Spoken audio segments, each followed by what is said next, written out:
Nosotros vamos ahora a la región, que también suceden cosas. Cuando hablo de la región, hablo de nuestra América Latina profunda.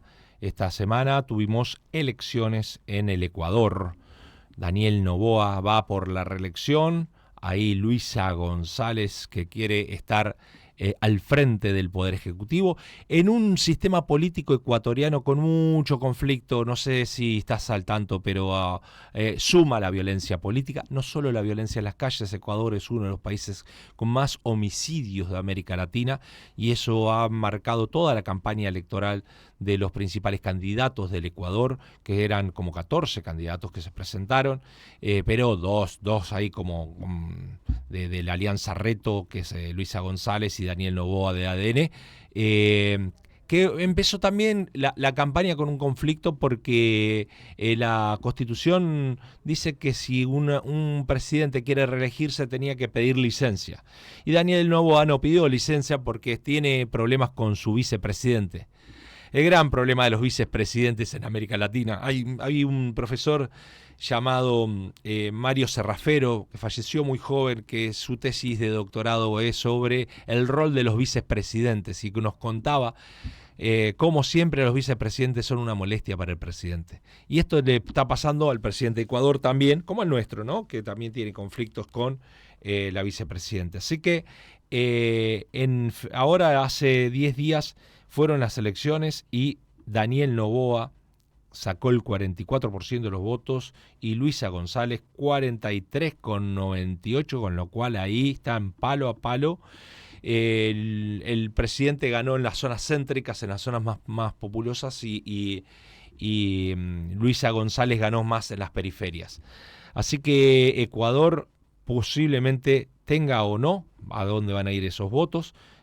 Un nuevo presidente. La segunda vuelta se va a dar el 24 de marzo, así que allí tendremos la segunda vuelta electoral y tendremos un nuevo, o seguirá el actual presidente Daniel Noboa, que es un empresario, ¿no? Podríamos decir que también es un outsider de la política. Es ecuatoriano estadounidense, que asumió la presidencia de la nación a los 35 años, muy joven, y su vida pública en realidad empezó cuando fue elegido en la Asamblea Nacional hace 3 años, es decir, tuvo una carrera meteórica. Hace 3 años fue diputado asambleísta, diputado nacional, y llegó a ser presidente de la nación. Que bueno, después el presidente Lasso había disuelto el Parlamento con conflictos, porque Ecuador viene con problemas políticos realmente importantes.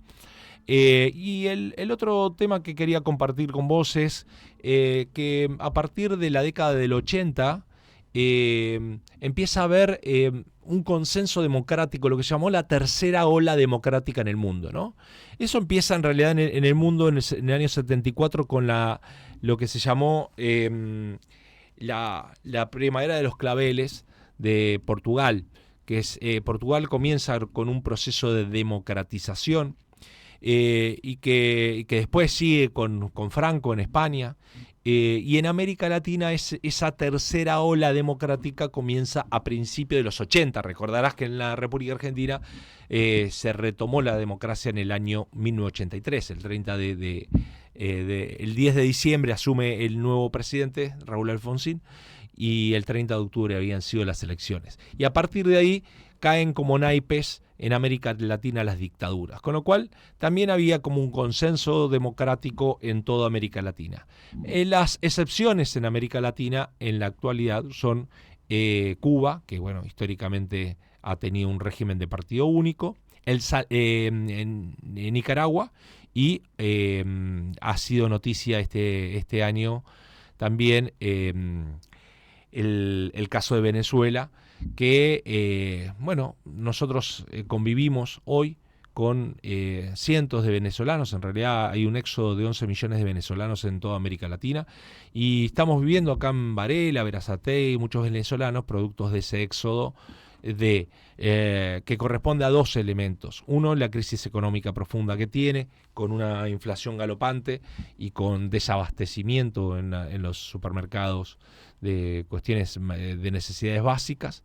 Y por otro lado, la noticia fue el fraude electoral que abierto, ya eso casi indiscutible inclusive por los aliados de Venezuela. Venezuela geopolíticamente tiene algunos aliados, el presidente Boric de Chile, Lula da Silva en Brasil, y eso, el día de la elección, que no presentaron nunca las actas hasta el día de hoy, la oposición tiene en su poder 87% de las actas de las elecciones, y lo dan como la oposición sostiene que ha ganado. Maduro sostiene que él ha ganado, pero como el proceso de Venezuela fue creciendo hacia un mayor grado de autoritarismo, están controlados, por ejemplo, los órganos electorales. Y esto hace que nombraron al presidente directamente esa misma noche, cuando aún se estaba votando y cuando estaba en juego el resultado final de la elección. Así que acaba de asumir Maduro casi con pocos aliados, si bien estuvieron muchos presidentes, pero muchos presidentes que habían estado presentes en la asunción de Maduro fueron en general de Asia o de África, en donde también algunos de ellos están bajo alguna dictadura, porque quiero decirlo también, ¿no? Si ustedes miran el mapa de la democracia en el mundo, nosotros tenemos consenso democrático, pero la mitad del mundo vive en dictadura, aún hoy en el siglo XXI. Eso no hay que soslayarlo, porque si ustedes miran el mapa político de África y Asia, está lleno de dictaduras, a diferencia de nuestro mundo occidental, que en general hay ciertos consensos democráticos. Digo esto porque siempre como nos miramos mucho el ombligo, ¿no? Entonces pensamos que lo que nos pasa a nosotros pasa en todos lados, y esto no es así, pero sí la novedad de hace algunos años es que esta hermosa Venezuela que nos ayudó tanto en la dictadura militar, y que nosotros tenemos una relación muy, muy, muy linda con ellos, porque gran parte de los exiliados políticos de la Argentina se fueron a México, a Suecia y a Venezuela, básicamente los países y España, y algunos también en Francia. Pero Venezuela ha sido muy generoso, porque la vida política, la historia política de Venezuela, a diferencia de toda América Latina, no ha tenido, salvo en los últimos años, no ha tenido nunca jamás golpe de Estado, ¿sabés vos?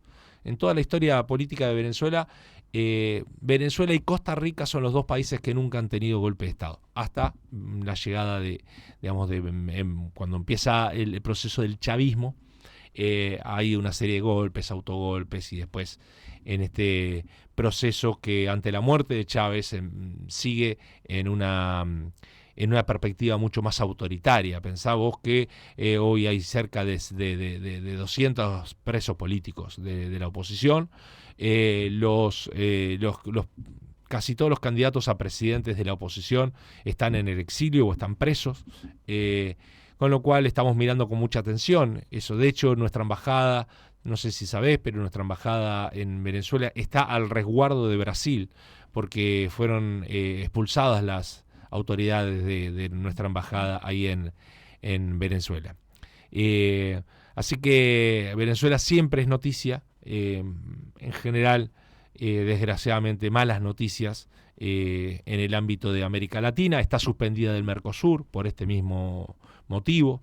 Venezuela había sido incorporado casualmente cuando otro país estaba en un conflicto político, que era Paraguay, que el presidente Fernando Lugo había ganado y le hicieron juicio político, y entonces, bueno, cuando lo echan a Lugo, lo suspenden al Paraguay del Mercosur, y ahí ingresa Venezuela, por aquella situación geopolítica que tenía el Mercosur de presidentes aliados. En aquel entonces estaba Néstor Kirchner, Tabaré en Uruguay, Lula da Silva en Brasil. Eso hace que geopolíticamente, digamos, empieza a tener muy buena relación en el Mercosur, que empieza a fortalecerse, y hoy el Mercosur realmente está asignado prácticamente a la nada. Más allá de que, recordarás, en la última elección votaste a los parlamentarios del Mercosur. Dentro de la lista había parlamentarios del Mercosur, pero la verdad que ni el Parlamento del Mercosur funciona, ni las decisiones que se toman en el Parlamento y en la Junta Ejecutiva del Mercosur tienen bastante poco sentido para los países que la integran, a punto tal de que, bueno, ha habido algunos conflictos antes de la asunción del nuevo presidente del Uruguay. Uruguay también ha tenido elecciones hace muy poquito. El nuevo presidente Yamandu Orsi, que es del Frente Amplio, ha gobernado la calle Pou, era el anterior presidente del Partido Nacional, de un partido de derecha, y ha ganado nuevamente el Frente Amplio, que había gestionado ya 3 veces, con Tabaré Vázquez, con Pepe Mujica y después con Tabaré nuevamente, y volvió ahora Yamandu Orsi, muy pegado a...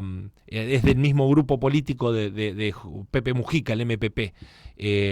Otra noticia que tenemos es que bueno, el PP se ha retirado efectivamente de la vida política. El año pasado se había retirado del Senado junto al otro expresidente del Partido Colorado, Horacio Sanguinetti,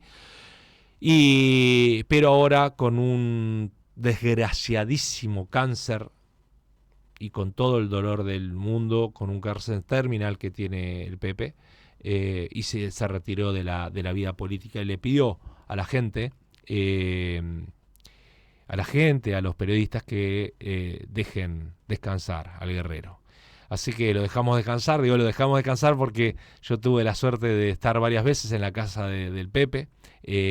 Nos atendía generosamente, y hace muy poquito lo trajimos a la Argentina en un ámbito de la Facultad de Derecho, donde armamos una escuela de formación política latinoamericana, y él es nuestro padrino. Así que vino el Pepe con su compañera, con Lucía Topolansky, que ha sido vicepresidenta de la Nación y senadora de la Nación. Así que ahí está con Lucía, tratando de pasar este mal trance que le ha tocado, un trance más amargo que le ha tocado la vida del Pepe Mujica, que estuvo, si no sabés, 12 años detenido abajo casi un aljibe. Era un lugar que estaba en un subsuelo. Bien, con esto cerramos la segunda parte que es de nuestra bellísima Latinoamérica, y que semana a semana vamos a tener novedades sobre ella.